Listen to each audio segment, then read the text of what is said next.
and welcome.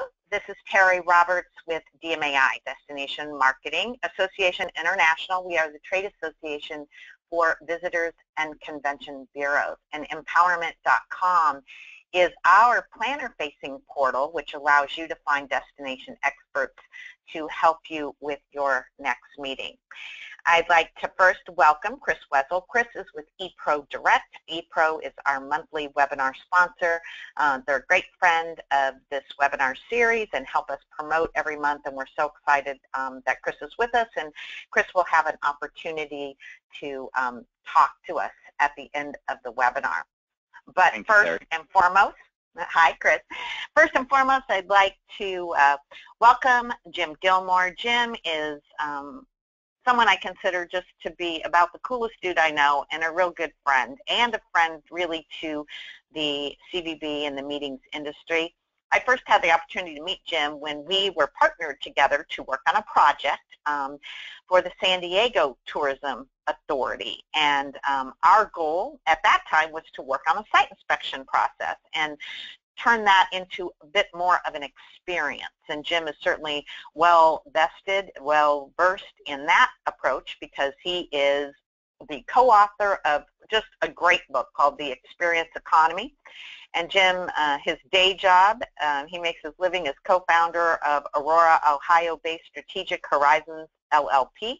It's a thinking studio dedicated to helping enterprises conceive and design just new ways of adding value to their economic offerings.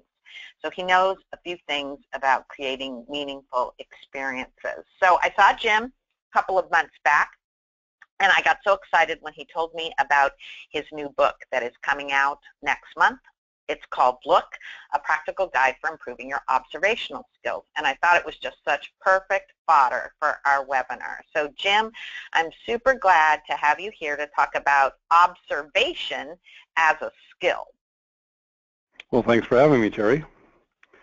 And I appreciate everybody turning out for the webinar. I guess the way to start here is to, I see you all there pictured in my library, but I have a book in my library that I love called How to Look at Everything. By David Finn, and David Finn is a photographer living in New York City. And in the book, How to Look at Everything, he talks about a time when he was working with a writer together on a book called Our New York.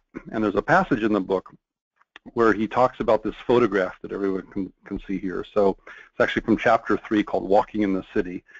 And let me just, if you'll allow me, I'm just going to read a couple of brief paragraphs that he writes about this photograph and its significance. So he spent some time touring New York, taking a lot of photographs that would go into this book, Our New York. And he writes, one of my favorite shots was taken from a car window when I happened to see a man reading a book while walking. I didn't even notice a second man sitting in the doorway until I made the print and realized that the two together, who obviously had no connection to each other than have been caught in the same frame when I happened to snap my shutter, the two together made a statement about all of us being absorbed in our own worlds and being oblivious to others while we move about. And then he writes, why did I consider this photograph such a revelation?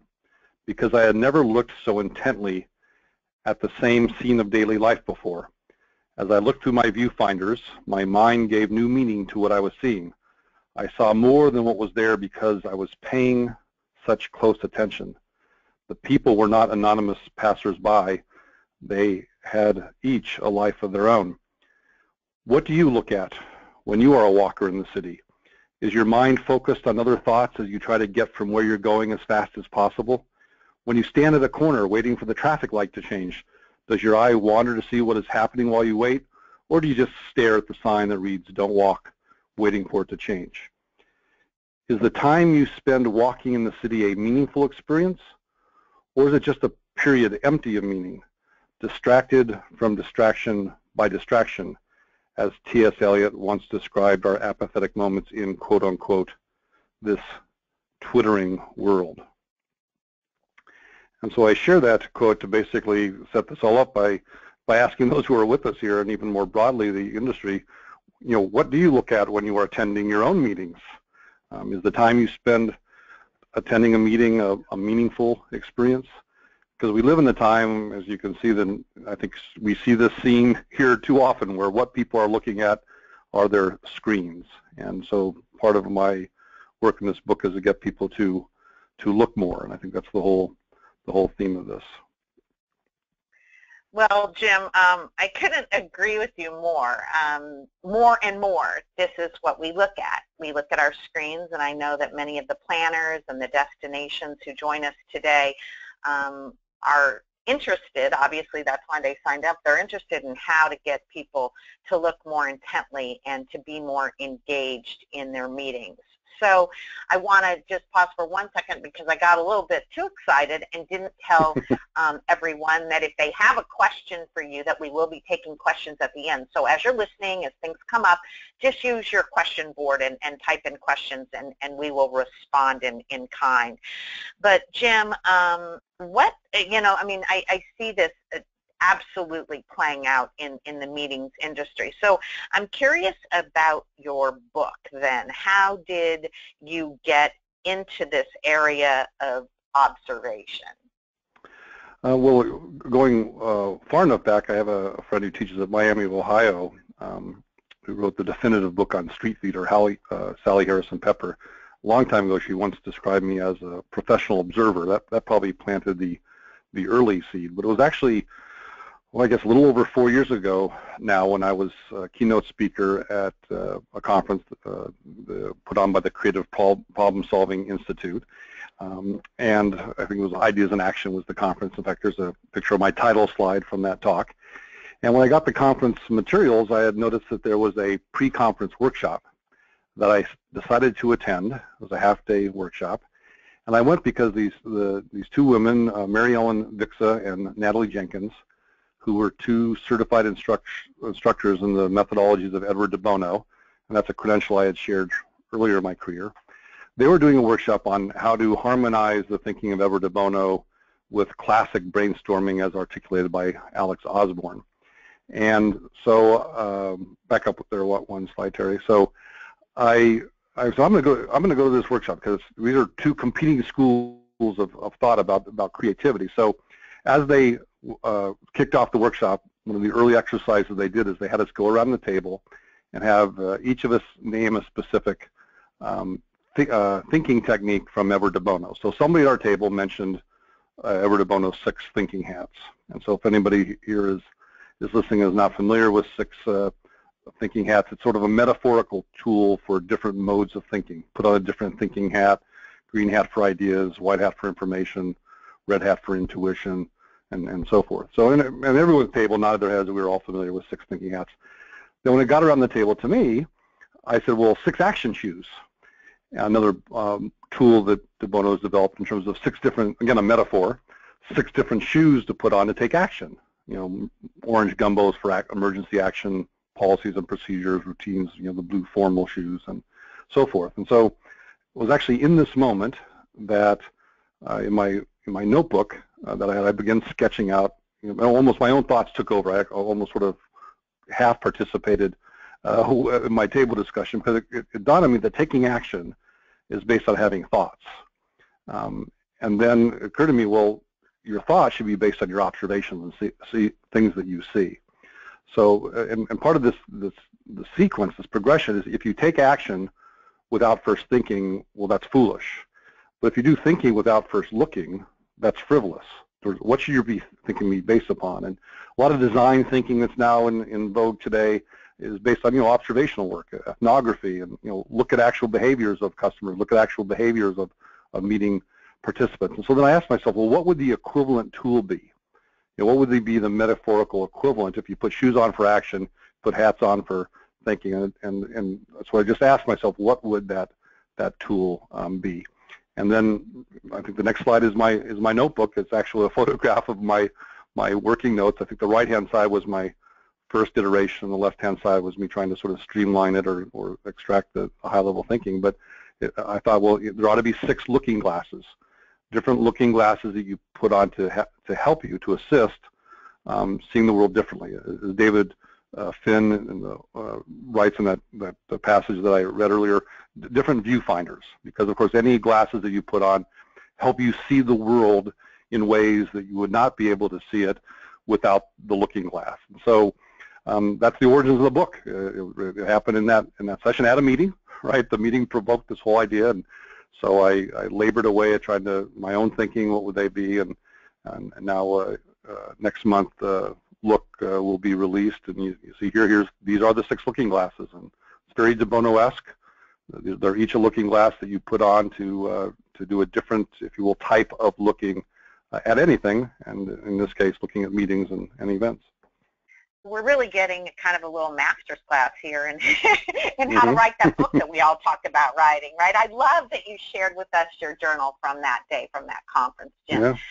So I think that this approach and this book is cool for a number of reasons. First of all, yeah, we've got a bunch of meeting professionals on the webinar, and without a doubt, I think you can take these looking glasses and pull them out and really look at your meetings differently, look at your destinations differently, look at the possibilities differently. But I think it's a great tool, as you and I talked about in Starbucks that day a couple months ago. I mean, I think you can look at your relationship differently. I think you can look at your vacation differently. I think you can look at, you know, anything that's going on in your life. So it's super cool, but we are going to look from a meetings perspective first. So Jim, I'll have you begin talking about the first lens, if you will, which is binoculars. Yeah, binoculars. So it's kind of looking where you look across a scene. So you're surveying, you're scanning. So real quick little examples to have this take on everyone's thought is, you know, think about a general at a battle. You know, they're behind the scenes. You know, a Civil War movie. You know, Gods and Generals. You know, General Lee's got the binoculars up. He's behind the troops. He's surveying. He's scanning the scene. Or you know, I use an example in the book. Think about any American football game. It used to be all the coaches would be on the sidelines. But today, not just the pros and college, but even in high schools, the coaches are up in the booth. Why? Because only from that distance do they have a vantage point where they could see what's happening below, things they could not see up front and personal. So the notion is here is you, oftentimes before you do any other looking, take a step back, find a vantage point. What would be a good place to take everything in, and survey and scan what all is here, what all perhaps should be looked at, we should spend some more time looking at. So that's the nature of binoculars thinking. It's a deliberate effort to find a vantage point, to keep a distance from things and see what all is there, and perhaps notice some elements of what's there that you would not normally consider as part of your meeting or your event. And Jim, we talked about this from a meetings perspective. I mean, there's a lot of different ways to step back, to take a larger view, but we specifically talked about the site inspection process, right? That planners and destinations, you know, maybe should take a step back and let the destination unfold in a broader way before they just get into a specific hotel and meeting rooms and start with logistics and all of that. Sure. I mean, you could argue any space you enter, any room that you go into, rather than just go in and stand there, is to say, okay, what is a good point? What is a good spot, a good vantage point to take in everything that's in the room? Similarly, any venue. I mean, by the way, sometimes it's picking a particular spot, but sometimes you actually have to walk around in order to scan and survey. So walk the whole facility first before you go into detail one place at a time. Looking at a map, look at what all we're going to be looking at before you begin it. And even the city itself, you know, we have an annual event our firm does called Think About, and I'd like to first familiarize myself with the city. How can we incorporate the city into our event? And I'll give you an example of this.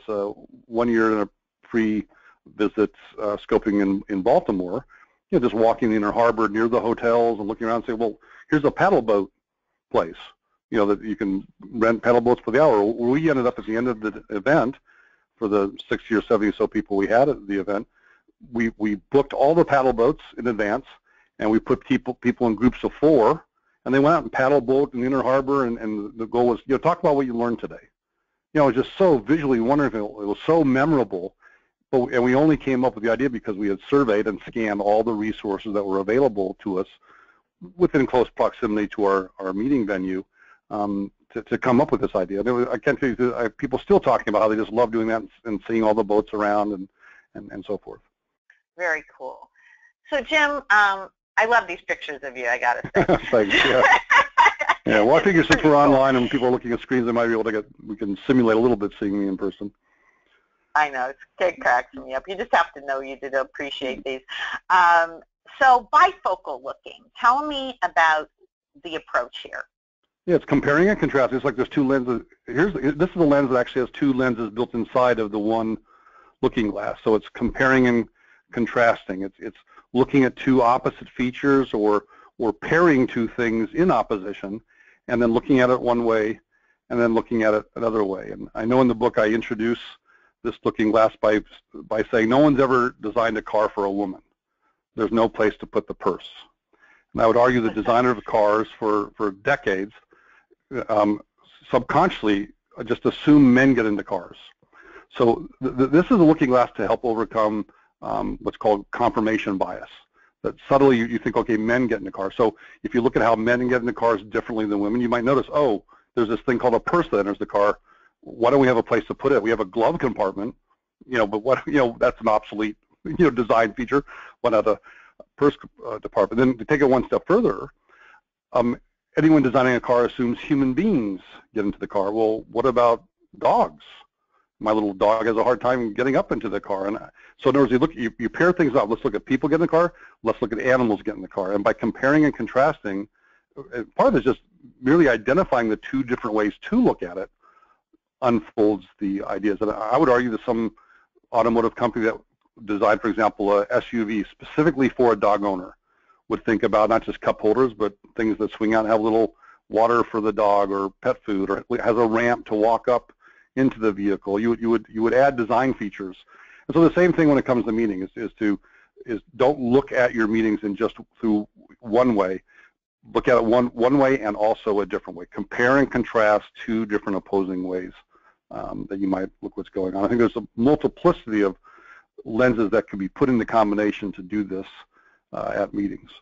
And I think, like first-time attendees, comparing that to maybe what an experienced attendee would absolutely observe.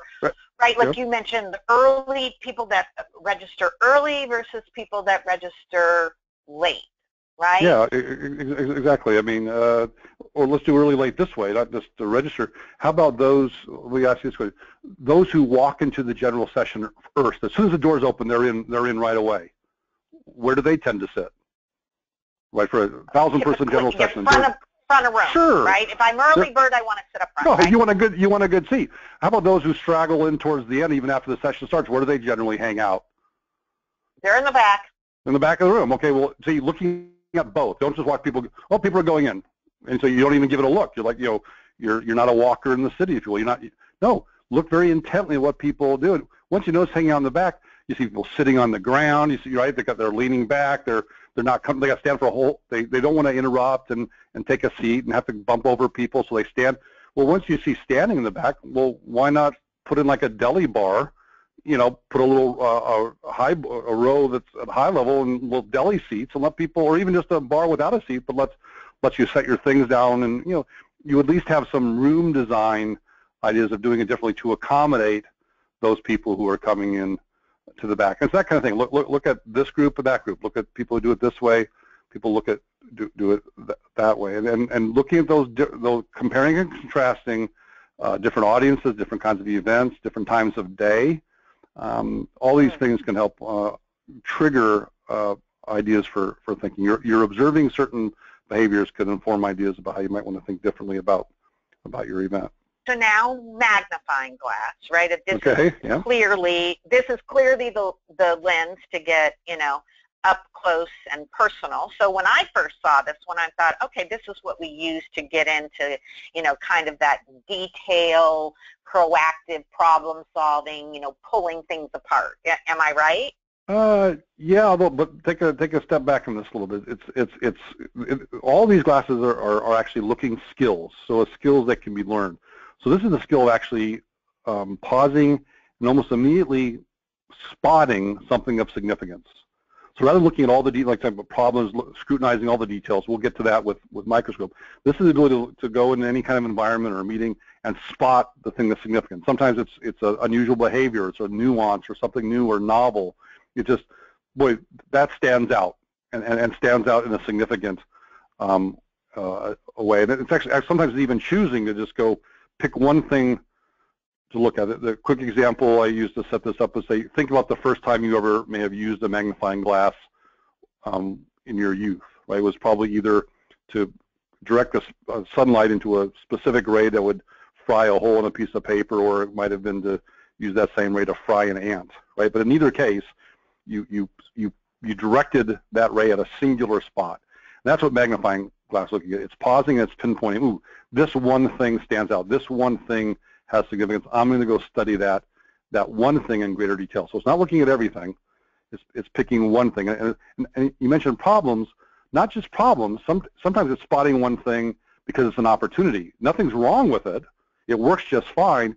But if you look at it, you can see the potential it has to do something differently. Jim, you mentioned that dreaded, here's an area that every planner on this webinar constantly deals with, is this whole registration, right? Lining people up A to G, right? And sure. H to, give me a magnifying example of looking through a magnifying glass at your registration process. One level you've already done in terms of just spotting registration, like boom, that stands out. It's something we could go look at. But even within it, just look at it, and I think it is, noticing how people are lining up, A to L, M to Z, or just what so at a meeting, go walk your own event, go walk in and look at it as if you were going to go register, and what jumps out at you, and it might be, where do I go, A to L, M to Z, based on the alphabet. And then say, again, the looking triggers thinking. So you could say, maybe we could organize it differently. Now you're moving to thinking maybe it should be by geography, Alabama through Kentucky, Missouri through, and because now you're in line with people who might, or other interests, right? Just having people, because then you might have people talking more in line because you have some commonality that you're organizing around that. So it is alphabet's the dominant thing. If I go into registration, that jumps out. So yeah, or just any other place you might go to. You can almost go to your general session, your breakouts, take breaks. What stands out at break? Spot, food and beverage. Right? That dominates. Food and beverage. It's like, that's the main thing. Not discussion boards about what you just heard. So just spot the significance, and then you'll see what's the dominant organizing principle of many aspects of any event. You could do that with a city. Spot what's the main thing in this city, what's the main thing in this venue, so forth. All right, so then microscope, you said already, or kind of, right, that's deeper, not just right? one detail, right? That's not just one detail. That's now, once you've identified something for examination, now it's checking for all the details. It's studying and it's looking around. So like in a microscope, again with the metaphor, think about the little piece of glass is on it. You slide it to the left, you slide to the right, you slide it up, you slide it down. So it's looking all around. It's like American Pickers when if you want to watch that show, that they go into some old barn, it's full of stuff. They've got to rummage through there. They got to move things around. They're looking for all the details inside that particular place. I like to share this example. Just shopping.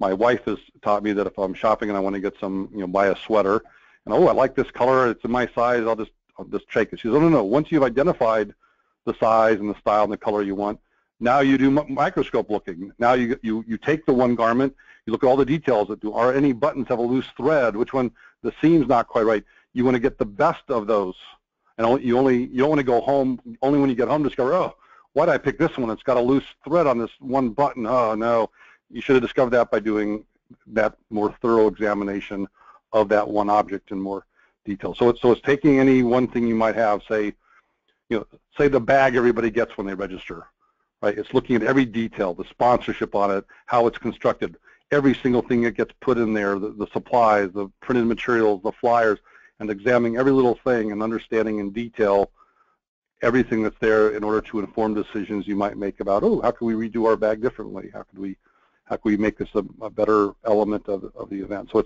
it's looking at all the details. I think I use the example. It's like trying to find the mistake in your checkbook. Right? The numbers don't reconcile. You got to go through all the details, every single entry, every single digit. You got to look at all the details so you can find something. All right, I think the next one is probably my favorite, looking through rose-colored glasses, because I know one thing about the meetings industry, we're all about continuous improvement. So typically, you just head out to look for what's wrong, right? And you miss a lot with that vantage point, do you not? Oh, sure, and one should do that, right? Continuous improvement, you want to get rid of mistakes. So the notion with rose-colored is a little bit different. It's still looking at what is, but it's not seeing the flaws. It's not seeing the problems. It's only seeing the opportunity.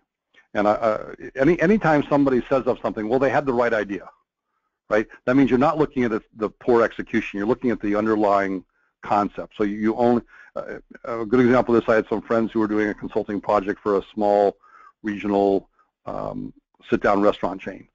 And so I'd never been to one before, and I knew there was one in the town where I was going to be doing an engagement. I said, look, the night before, I'll go eat at this restaurant. I'll give you my thoughts about the place. And Terry, when I ate there, it's like, I didn't like anything. I didn't like the decor. I didn't like the setup. I didn't like the menu. I mean, I was like, man, I would never eat here. But I told myself, don't look at that. And I said to myself, they have the right idea. There was the footprint was right. They had different kinds of tables that were actually, what was laminated underneath was unique to every position. Oh, so I saw that. Not the particular stuff they put under lamination each table, but the fact that every table was uniquely designed. Well, I saw the opportunity. Well, go with that, but do it differently than what you did. So it's not seeing the mistakes. It's only seeing the potential that, again, learning the skill. It's like buying a house. So many people don't buy a house they ought to buy because they don't like the wallpaper, they don't like the color. No. You can change all that cosmetically. Does the house have good bones? Does it have a good footprint? Only see the opportunity to make this home your own, not how somebody else happens to have decorated it. Right? So that'll be a wonderful example. Right, but so maybe in a meetings perspective, you try something, you get an idea, you try something, it doesn't work. It's like maybe you don't throw the baby out with the bathwater. But I think sometimes in the meeting space, you embrace something new, it doesn't work, and don't do it. All you can do is get in trouble with the association board or your boss or whatever. I had a conversation. Open space technology. Oh, we tried that once, it didn't work well. Well, what? Don't look at how it didn't work well, and then never do it again. No, what did work in it again? Let's talk about continuous improvement. You learn through iteration, you make things better. And I think sometimes we do only look at what doesn't work and don't say, look, we did have the right idea. Let's just try it. Let's look at how we can make it better. Let's look at how we can do it differently. But we did have the right idea. I think sometimes we are adverse to that experimentation in this industry, to tell you the truth. Yeah, I would agree. Well, I think the last lens is particularly keen. I think it's one that gets ignored a lot, right? Because the event's over and we just want to put it away and move on to the next thing. But that destinations, hoteliers, planners can all apply the blindfold looking maybe as they get to their post-event reporting. Yeah, this is sort of the counterintuitive looking glass because it's not even made of glass, right? And this is the equivalent of Edward de Bono's blue hat thinking, which is thinking about thinking. This is looking at looking. So this is really recalling what was seen as well as recalling how it was seen. So it's saying, I really didn't do any rose-colored glasses. I really should go back and look at it again with rose-colored glasses. So it's evaluating how you looked and also what you saw. And so if you are doing some kind of a assessment of an event, I would say even before you walk through the agenda moment by moment, look at the survey results, you don't have to literally close your eyes, again, it's a metaphor, but say, look, just walk. This is looking not at what's out there. This is what's looking at what's in the mind's eye. So actually walking through moment to moment, what happened? What did I see? What do I recall seeing then? Okay, they entered the room. What do I recall seeing? I actually try to practice this pre-event. I'll tell you, my managing partner, Doug Parker, will tell you that for our Think About event, I like to say, take it from the top. Which is, I know you have a printout, detailed run plan, moment to moment, how everything's happening, but let's just walk through this in our mind's eye. Let's see it unfolding. We're going to go in here. We're going to do this and so forth. So it's looking at looking. It's looking at what you've already seen, and it plays the role both of capturing observations, but also saying, I need to go back and do some more looking because I didn't look richly enough with this particular looking glass or that particular looking glass.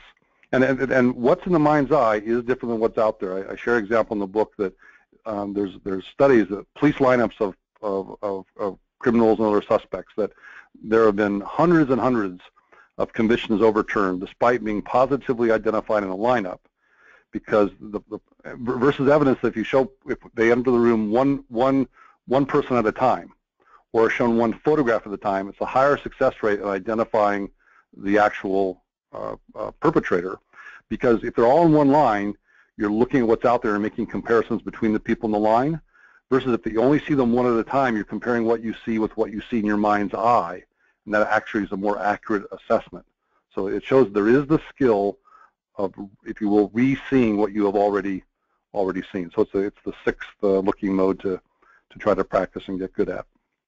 Well, I'm super wowed by the concept. I think it's really cool. I don't know, you could probably put cardboard between two book covers and I would be enamored with it, Jim. But I think you're on to something here. I really do. I think I think it's a really interesting approach. I think it has a lot of practical application for planners.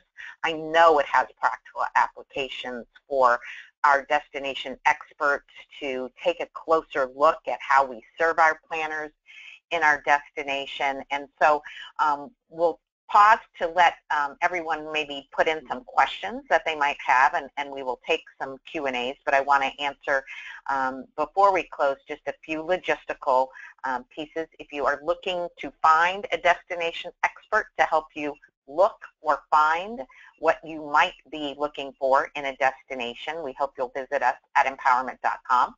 And you will probably be looking for your CMP credit, and that will be in your inbox sometime next week as soon as our team renders a recording of this webinar. We hope you'll share it with your peers if you found it interesting today, and you will receive a certificate for Domain G meeting and event design. And check your spam, because very often we see, unfortunately, our certificates ending up there. So additionally, I'd like to introduce now, if I could, just for a brief moment, and we're going to take questions, so put them in, Chris Wessel. Chris is with eProDirect. They are our monthly webinar sponsor.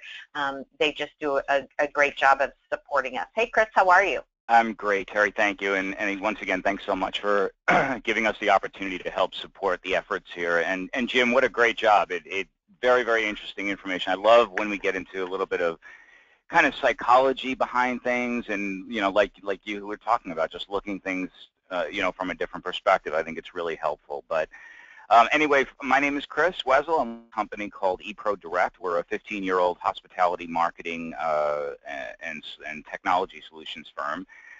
We handle email marketing efforts over the last 15 years for about 400 different hotels around the country, as well as meeting planners, in helping them manage and deploy their email marketing campaigns for associations, for corporations, especially when it comes to helping increase event attendance through some email marketing solutions. So we've been doing that for about 15 years now, and then we, about 5 years ago, started developing event apps for conferences and events.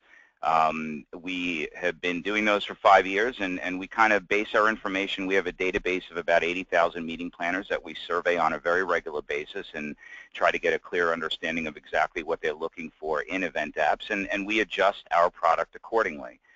So we work with many of the Fortune 500 companies, as well as many associations developing those apps as well. If anyone wants to learn more about how we might be able to increase either their email marketing ROI, which is something that we are very, very well known for, getting very, very significant results from email marketing, or if anyone is interested in learning more about our event app solutions, please feel free to give me a call or email me. You can reach me at Chris, C-H-R-I-S, .Wessel, W-E-Z-E-L, at eProDirect.com, or you can just go to eProDirect.com and learn more, and my contact information is on the site as well. But thank you again, everybody. Thank you. Thanks, Chris. Jim, a couple of questions, but first of all, I'd just like to thank Sequoia Holmes. She's with Visit Norfolk, and she thought it was just really an awesome webinar. So Sequoia, thank you for attending, and thank you for that comment for Jim. So Jim, one question, you did spend a lot of time describing how to look. More thoughts about what, especially the planners, the destinations that are joining us, should be looking at? Yeah, very good question. The book is focusing around this tool as a tool to help you look differently, but maybe I'll comment briefly on the whole structure of the book. There are 6 chapters. They're all short, punchy chapters. The opening 6 are really about looking itself. I call it learning to look. And part of it is the question of what do you look at. A very simple technique. I call it looking A to X, Y, Z. Basically, for every letter of the alphabet, write down something you want to look at. It'll force you to have a list of 24 things. And X, Y, Z is dumped into one category because those letters are hard. And I basically got this idea. I was on a flight with George Carlin years ago, who the now deceased comedian, but many people know who George Carlin is. But he shared with me that he actually has 2,500 different directories where he stored his daily observations from which he based his jokes. And so he's got 2,400 or 2,500. So rather than jumping all the way to that, just having a formal list. So for meetings, for every letter of the alphabet, A, B, C, what do you do? What do you want your A thing that you're going to look at? Attendees, okay, you're going to watch attendees. B, what do you look at? I'm looking at breakfast. So you just come up with your list, and it'll make you formally have a list. And if you come up with multiple lists of 24, you'll start to populate the things you want to look at. So there's a simple little tool to use, and when I teach classes, I make students do this, because use the alphabet as a very simple technique to come up with what to look at. Great tool. So now people have a little bit more idea of what to look at. Someone asking how much time then should they spend looking? Another good question. Well, you're looking all the time if your eyes are open. So part of this is to do this more formally. Is to be aware that you're looking. And there's actually a chapter in the book playing off of Daniel Kahneman's Thinking Fast and Slow. I call it Looking Fast and Slow. And the notion is, it's sort of counterintuitive. The notion is this: when you have lots of time available to observe something, look short and fast. In other words, only spend a little bit of time and look very quickly, maybe going through every looking glass, and then do it again. In other words, if you have a lot of time available, look iteratively. If you have a little bit of time, slow down. We want to rush things. Like if you have to make if you have to find something real quick, you got 5 minutes to find it, slow down. Ask yourself, which looking glass should I use? Right? So a little bit of time, actually go slow. A lot of time, go fast. And it's very counterintuitive. If we have a little bit of time, we want to go fast. Nope. If you have a little bit of time, all the more important that you make your looking time count. So think about which looking glass you want to use, and then go use it. You got lots of time. The mind will wander. You'll start doing thinking. Say, for the next 10 minutes, I'm going to go use these 3 looking glasses in a certain way, looking at this, and then I'm going to do some thinking. Now I'm going to go look some more. So look iteratively. So the part of this is just formalizing and being aware that I'm going to spend time looking. Not like the opening chapter. What do you look at when you're attending your own meeting? Are you just walking through, waiting for the light to change, the metaphorical light to change in the meeting from general session to breakouts? No. Say, I'm going to spend some time watching attendees, watching people enter. I'm going to spend some time to look at what people do at breakfast. I'm going to spend time to look at and so forth. So be deliberate in what you look at, and be deliberate in how much time you spend looking. Jim, another great comment from Karen St. Aubin. Karen is with bccba.org, and Karen just said that she really thought it was interesting, a great presentation, and she really enjoyed the labeling, the way to look, and just really great reminders. So Lynn Walstead said that she came into our webinar a little bit late, and she would like, Jim, for you to tell her when the book is available and how she gets it. Sure. Be available even for pre-order on Amazon. The official publication date is August 23rd.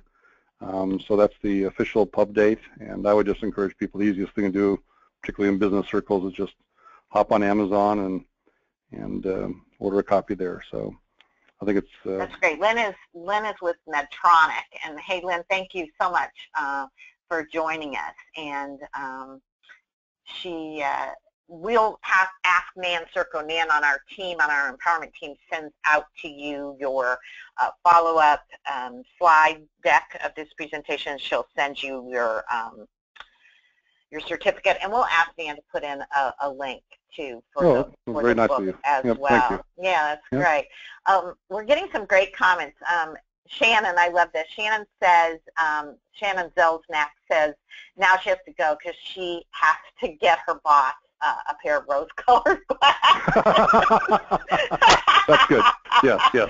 Well, again, this is a metaphor, right? It's a metaphor. But hey, see, that's the power of this. See, I'm very much a disciple of De Bono. If you give people new tools, you can get them to look differently, think differently, act differently. And people are just aware that we are wearing different lenses, and sometimes people aren't wearing a certain lens often enough, and that's a perfect application. It's an artificial tool. It's contrived, but in that artificiality and in that contrivance, that's the power of this. It's also a language system. You can say, hey, boss, let's do the microscope, and let's look at all the defects in detail, but let's also put the rose-colored glasses on and look at what worked, what the opportunity is. So again, it's a tool. I've got to be honest with you, Terri. I'm such a disciple of De Bono. It's not even so much about the book for me as it is the tool. I want this tool to be as known as 6 Thinking Hats, certainly more than 6 Action Shoes, because hardly anybody knows about that. To me, it's a practical tool that will help people with their observation, and the book is only useful to the extent that people learn the tool. So I'm very encouraged by that initial response. In fact, I'll say one of the appendix in the book is to do a self-assessment. You can take this little simple assessment, and it'll give you feedback on which looking glasses you might be more predisposed to use, and therefore which other ones you yourself perhaps ought to be donning more often. Good point, Jim. So we'll close a couple more things. First of all, Marianne with Valence says that, she really likes that we had some really new material, and she's got the word new capitalized. And I couldn't agree more, Marianne. I was a little nervous, actually, because this is a little off our typical, we tend to stay very much on meeting logistics and all those pieces. So I'm glad that you enjoyed it. And Don Leo, Jim, is asking who De Bono is. Just for those who might not be as familiar with De Bono's principles, could you just give us just a quick, who is De Bono? Well, actually, he's a cognitive scientist that really predates by decades the interest in what people are now fascinated with neuroscience. So he's actually one of 3 British cognitive scientists, and of these 3, he's the one that really developed some practical, usable tools for how to, in the whole area, what he calls lateral thinking differently. So it's really as an alternative to brainstorming. Brainstorming is passive rules, like don't judge, build on ideas of others, but doesn't tell you how to do those things. So De Bono is all about specific tools and techniques to get your mind to move to new ideas, thinking-wise. Probably 50 books on the subject. So, that's De Bono. People, in the age of YouTube, you can hop online and type in number De Bono and watch some old footage of him. There's some wonderful series from BBC where he goes through. So he to me, is just a very practical, of all the creativity gurus out there, quote unquote. To me, he's the most practical, the most useful, and he really identifies how the mind actually operates and how the mind actually works. And so what I've tried to do here, really inspired greatly by De Bono, in fact, I dedicate the book to him, is to similarly say, how does the eye look? And can we, similarly just come up with practical tools? I don't need a deep dive into neuroscience or how the eye goes to the brain through the optic nerve. No, this is usable. This will work. So De Bono is he's a renowned expert in the subject of creative thinking, and probably my favorite in that field. And I actually have talked to several folks who have written books on neuroscience and have said, you got to go back and check De Bono. He said some stuff about this, decades ago, really before you even got onto it. So I highly recommend him to people. In fact, reading 6 Thinking Hats, doing look for 6 looking glasses, and then 6 Thinking Hats, and then 6 Action Shoes would be a nice little trio of books for people to develop their overall skills. Well, great, Jim, and I think that brings us to the perfect close. Tracy Brethoff, hope I'm saying your name right. Tracy says she's one of the planners joining us today, and she said that she felt that today was really worthwhile, that all the planners are busy, and on site it's difficult sometimes to take time to look, right? But being deliberate in what we are looking at in these little snippets throughout the day, she thinks that's real doable. So thank you everyone for joining us. Thank you. I hope that you now feel that Jim Gilmore is your friend as well. Jim, thank you so much. Oh, you're most I know welcome. I just love you, Jim. So thank you so much. Have a great day, and thank you for joining us, and we'll see you very soon. All right, thank you so much, Terri. Thanks, everyone.